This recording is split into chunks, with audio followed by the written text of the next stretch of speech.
guys, good morning po sa ating lahat, sa ating po mga viewers na ating pong papanood dito sa area po natin, Barangay 649, Basico, Fort Area, Manila.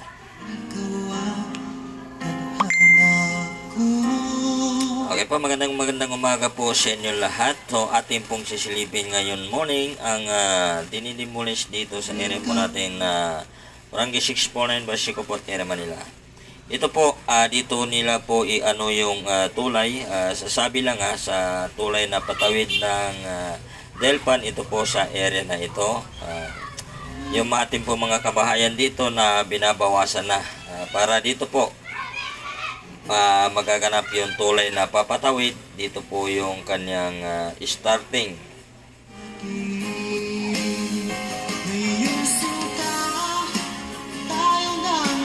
Ito po siya guys, nababawasan ito. Dito po yung gagawa ng tulay na papatawid dito ng Delpan.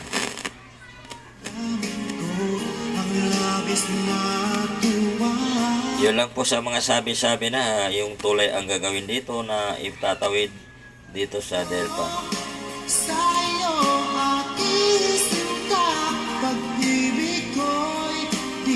Pero maganda rin na may tulay dito, medyo lumuluwag naman ng ating pong daanan pag may tulay na dito sa patawid ng Delpan.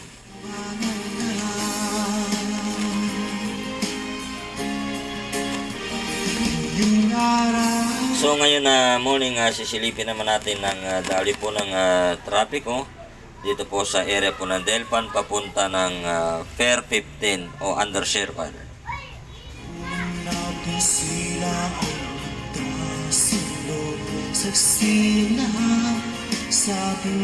So ito po ang masisilip natin ngayon at makikita natin na yung dali po ng ating pong mga sasakyan ay sakto-sakto ay okay naman.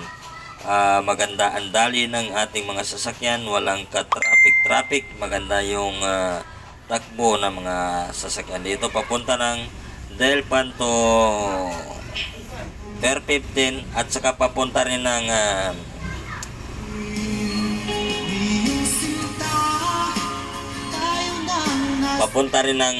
Road 10 na maganda rin ang daloy po ng kabilaan na maganda yung ano ng sasakyan.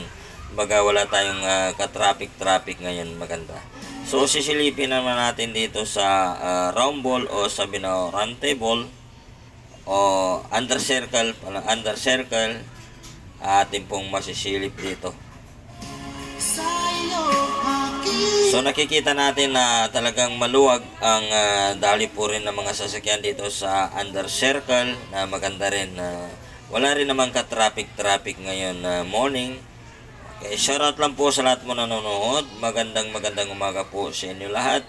At maganda yung update natin ngayon at walang ka-traffic din dito sa area po ng Fair 15 papunta rin ng Road 10 o papunta rin ng Ross Boulevard. Okay naman ng dali po ng ating pong mga sasakyan at saka papaikot nila dito sa round ball. Maraming salamat po sa inyong papanood.